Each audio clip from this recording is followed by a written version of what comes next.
Bismillahirrahmanirrahim. Assalamualaikum warahmatullahi wabarakatuh. Alhamdulillah rabbil alamin. Wassalatu wassalamu ala asrafil anbiya'i wal mursalin Sayyidina Maulana Muhammadin wa ala alihi washabihi ajma'in amma ba'du. Perkenalkan, nama saya Muhammad Rusad Fauzi dari kelas Hukum Ekonomi Syariah 3G dengan NIM 202111235. Di sini saya akan menjelaskan sedikit tentang sejarah hukum Islam dalam pandangan pakar hukum Islam. Konsepsi formal substantif hukum Islam. Konsep Islam yang dimaksud adalah konsep yang berasal dari Al-Quran, Al-Hadis, dan Ijtihad. Juhaya S. Praja menegaskan bahwa para pakar hukum Islam menyatakan sumber Islam itu ada 3, yaitu Al-Quran, As-Sunnah, dan Ijtihad. Pemikiran hukum Islam oleh Syak adalah bahwa konsep hukum Islam dibatasi oleh ruang dan waktu, yakni hukum Islam sebelum periode Umayyah yang bersifat normatif dan pada akhir Umayyah yang bersifat teknis. Menurut konsepsi Islam, hukum Islam tidak terlepas dari terminologi fikih dan syariah. Istilah fikih memiliki makna yaitu semua hukum yang disyariatkan oleh agama Islam, baik akidah, akhlak, ibadah, maupun muamalah.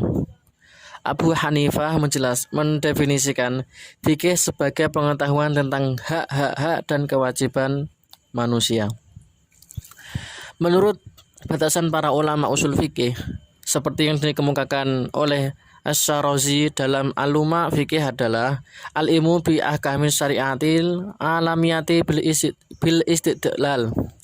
Pengetahuan tentang hukum-hukum syara yang digali dengan jalan ijtihad.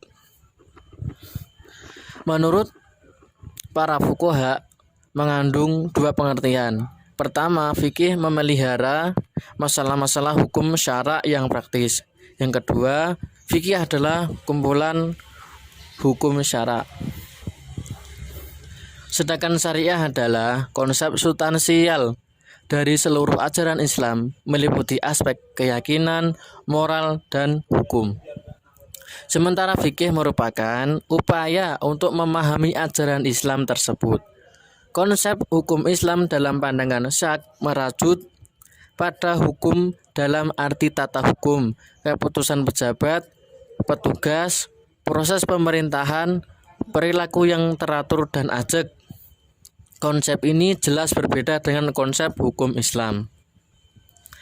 Analisis yang dipaparkan oleh Nadir Shah Hussain dalam menanggapi konsep Syak, menurutnya kelahiran atau pembentukan hukum Islam dapat dilihat dalam 3 dimensi yang berbeda: teoritis, abstrak, disiplin ilmu, dan praktis aplikatif. Secara terminologi, pemikiran Syak mengalami dinamika, tetapi secara substansial, hukum Islam di mata Syak harus memiliki sifat teknis dan formal. Konsepsi tentang sumber dan periodikasi hukum Islam. Syak berpendapat bahwa sumber hukum Islam pertama adalah tradisi masyarakat pra-Islam atau hukum adat, bukan Al-Quran dan Sunnah Nabi Muhammad SAW, juga bukan sebagai hukum Islam yang kedua setelah Al-Quran. Berdasarkan fakta yang telah ada, adat dalam realitas sistem hukum Islam dijadikan sumber hukum sekunder, bukan premier. Pemikiran Syak dapat dipahami bahwa yang dimaksud olehnya semata-mata hukum yang berdimensi insaniyah, atau dengan kata lain, hukum praktis semata. Pemikiran Syak tertolak. Pemikiran lain dari Syak adalah bahwa Al-Quran hanya sebatas kitab hukum. Pemikiran ini juga tertolak. Pemikiran Syak selanjutnya adalah bahwa sunnah Nabi bukan sebagai sumber hukum Islam kedua, melainkan tradisi atau sunnah dari berbagai pemikiran aliran. Pengertian sunnah menurut Syak bahwa sunnah hadis muncul relatif terkemudian, berbeda dengan Fazlur Rahman yang mencatatkan bahwa konsep sunnah telah ada sejak semula. Sak memfokuskan analisis kritiknya terhadap hadis-hadis hukum daripada hadis secara keseluruhan. Rahman memberikan solusi pengertian sunnah yang luas atau sebagai tradisi individu terkemuka atau tradisi umat Islam masa awal. Tidaklah menyalahi keberadaan lewat transmisi verbal tingkah laku Nabi sejak masa Islam yang paling awal. Fakta sejarah sebagaimana yang dijelaskan oleh Azami menggugurkan tesis Sak. Sumber hukum Islam dalam pandangan Sak dapat dipahami bahwa hukum Islam yang dimaksud olehnya semata-mata hukum Islam yang berdimensi insaniyah atau dengan kata lain praktis semata. Sementara pemikiran Sak tentang sunnah secara logika, tampak bahwa definisi yang digunakan oleh Sak bertentangan satu sama lainnya. Sedangkan aspek sejarahnya, sunnah bukan hanya tradisi verbal saja, melainkan berbentuk pula tradisi aktual masyarakat atau tradisi-tradisi yang dikembangkan oleh para sahabat yang mengacu pada model perilaku Nabi Muhammad SAW. Pendapat Sak bahwa periode hukum Islam dimulai pada abad 2 Hijriyah, terutama pada masa akhir pemerintahan Umayyah. Pemikiran ini berbeda dan berseberangan dengan pendapat jumhur ulama, khususnya pada para mu'arik. Meskipun para ulama berbeda-beda dalam menentukan periodisasi sejarah hukum Islam, namun telah disepakati bahwa periode hukum Islam dimulai sejak zaman Rasulullah SAW. Hukum yang terkandung dalam Al-Quran dapat dibedakan menjadi dua, yaitu ibadah dan muamalah. Yang termasuk ibadah adalah sholat, zakat, haji, dan nazar. Adapun muamalah adalah hukum yang bertujuan untuk membangun kelarasan hubungan. Berdasarkan fakta sejarah, pada masa Nabi bentuk-bentuk hukum Islam baik secara normatif maupun teknis telah terwujud. Konsepsi metode penggalian hukum. Menurut Juhaya S. Praja, ada 4 pendekatan yang digunakan dalam penelitian tersebut. Yang pertama, pendekatan teologi, filsafat sejarah, dan ilmu-ilmu sosial. Pendekatan teologi penting dilakukan didasarkan bahwa teologi meliputi aturan-aturan yang mengatur syariah dan fikih, membedakan bentuk-bentuk ekspresi yang lebih baik, mencari definisi yang seimbang.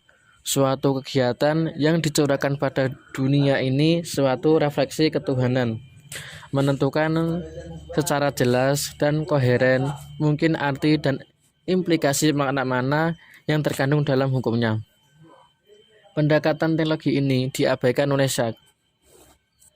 Coulson mengatakan bahwa Sak hanya memfokuskan pada penelitian sejarah dan sistem syariah tanpa melibatkan legislasi Al-Quran.